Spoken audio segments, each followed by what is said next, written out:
November is Children's and Teens Grief Awareness Month. 1 in 12 children in our country will experience the death of a parent or sibling by the age of 18. Yet adults often feel at a loss on how do you help support children through this time. So we have some advice for you today. We have with us a certified child life specialist, author, grief specialist, and local bereaved mom, Jessica Correnti. Thank you so much for being here. Thanks for having me. It's a tough topic to talk about. It is. A lot of people don't like to talk about it. It's this, big scary topic, and people feel, you're right, you said it, people feel lost. They're not sure what to say, what to do, there definitely are some things that people can do to support kids who are grieving. I'd say like the top 3 things that people can do is they can help kids understand what to expect, really just give them some developmentally appropriate information about what is going on. Once you have lost someone, or even before? Even before is actually really helpful. So, really having an open dialogue and conversation even before any type of loss ever happens is really helpful. Just making sure that the information is honest, direct, clear, making sure there aren't any double meanings in other settings. So that piece is really important.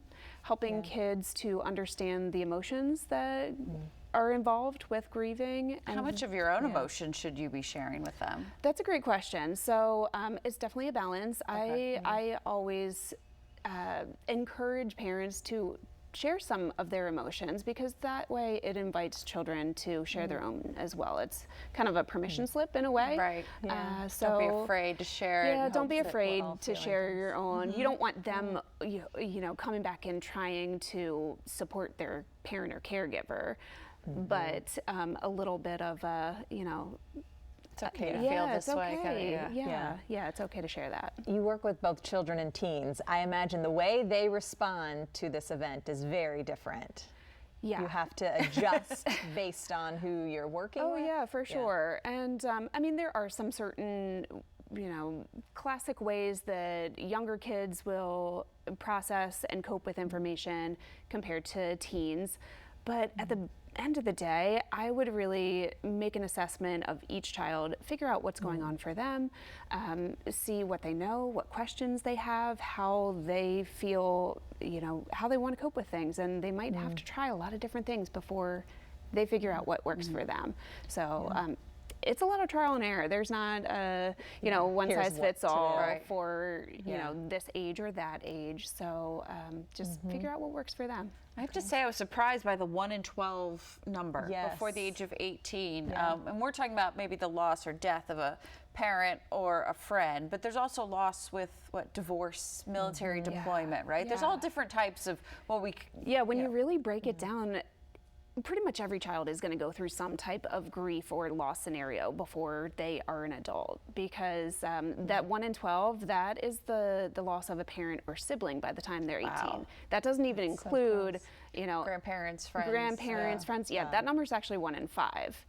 Wow. Yeah. Oh my goodness. Yeah, they're astounding numbers, and they need support. I know a lot of people don't know how to start the conversation. You've created a tool through a book that can kind of get that conversation going. What will people find in the ABCs of Grief? So the ABCs of Grief is a series of 3 books. Book 1 is right here that you guys can see. That book really talks about what is grief? What types of situations will grief come up in? It dispels some common myths about what grief is or is not, and it really just helps kids break down that really big, confusing word that sometimes as adults we have a hard time describing, well, what is grief? So Book 1 does that. Book 2 is now in pre-order through Kickstarter for... Today's really the last full day of that. Wow. Great. And that one is all about the emotions and feelings that take place in grief, because it's way more than sadness. I have a whole alphabet full of different feelings that go with that. You might experience. Yeah. I know all this comes from personal experience, and we don't have time to talk about it, but thank you for making this your mission to help so many others. If you have questions, you want to contact Jessica, you can always go to kidsgriefsupport.com.